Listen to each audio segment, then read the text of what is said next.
La parole est maintenant Madame Claudine Schmitt pour le groupe UMP.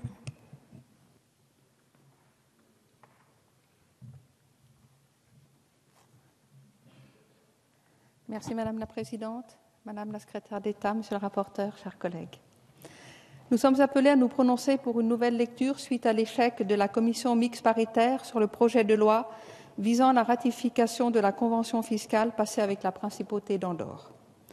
En effet, nous avons assisté jeudi passé à une réunion de commission mixte paritaire assez inhabituelle. CMP inhabituelle car nous n'étions pas appelés à trouver un accord sur le texte du projet de loi.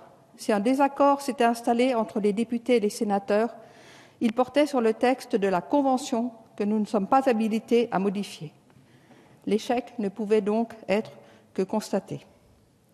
Il serait d'ailleurs opportun, avant l'ouverture de toute négociation bilatérale susceptible d'influer sur la situation des Français expatriés, convention fiscale, sécurité sociale, droit de la famille, etc., de consulter les parlementaires des Français de l'étranger, comme cela l'était pour les conseillers à l'Assemblée des Français de l'étranger, selon la circulaire d'avril 2006. CMP inhabituel encore, car aucun parlementaire socialiste, hormis le rapporteur occasionnel, car rapporteur uniquement pour la CMP, n'a pris la parole pour défendre le texte. Seuls les parlementaires de droite se sont exprimés. Je peux donc constater le malaise du groupe SRC devant le texte à nouveau soumis à ratification. Lors du débat qui s'est tenu dans cet hémicycle le 8 décembre passé, j'avais exprimé, au nom du groupe UMP, la raison d'être de la convention de non-double imposition signée entre la France et la principauté d'Andorre et notre souhait de la voir entrer en vigueur au plus vite. Je n'y reviendrai pas, ces propos sont maintenus. Le point qui porte à discussion est l'article 25D, introduisant la possibilité pour la France de taxer ses nationaux résidant à Andorre comme si la Convention n'existait pas. Vous nous avez assuré verbalement, Madame la Secrétaire d'État, que votre gouvernement n'avait pas l'intention de le faire. Alors, pourquoi ne pas entamer des négociations pour soit revoir la rédaction de la Convention, soit lui adosser un avenant annulant l'alinéa contesté et contestable? Cette Convention ne peut pas entrer en vigueur avant le 1er janvier 2016. Ce délai laisse donc maintenant le temps aux négociateurs pour le faire. Et je ne comprends pas, Madame la Secrétaire d'État, les raisons qui vous portent à parler d'un temps de négociation trop long. Je vous avais expliqué les raisons qui ne nous permettaient pas d'acquiescer ces propos, affirmant que vous n'aviez aucune intention de lier fiscalité à nationalité. Sans les détailler aujourd'hui, je les cite. Le C du 1 de l'article 25 prévoit l'imposition par la France des revenus n'entrant pas dans les dispositions législatives andorranes.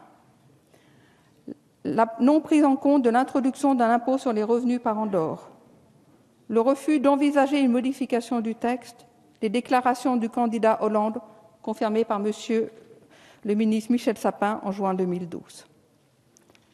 J'y ajouterai aujourd'hui le fait que vous n'ayez pas répondu à ma question posée lors de la première lecture du texte le 8 décembre dernier, par laquelle je demandais si des négociations étaient en cours avec d'autres États en vue de modifier les conventions de non-double imposition. Y avait-il une raison pour ne pas informer la représentation nationale qu'une révision complète de la convention de non-double imposition passée en 1964 avec la Belgique était en cours? Lors du deuxième tour des négociations qui a eu lieu début octobre 2014, avez-vous introduit un article similaire dans la forme ou dans le fond à cet article 25D? Le troisième tour est prévu en juin 2015. Vous devriez donc être en mesure de nous informer sur ce point précis.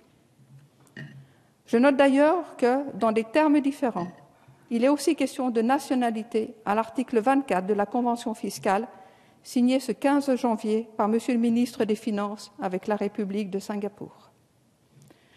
Pour conclure, j'ajoute que l'alinéa contesté est source d'insécurité juridique pour les résidents d'Andorre et qu'il ouvre la voie à ce qu'une rédaction similaire soit introduite à l'avenir dans les conventions.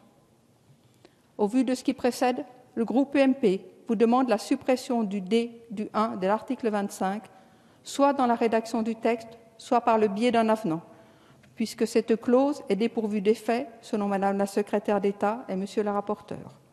La différence avec nos collègues de l'IDI est que nous nous fions qu'aux écrits.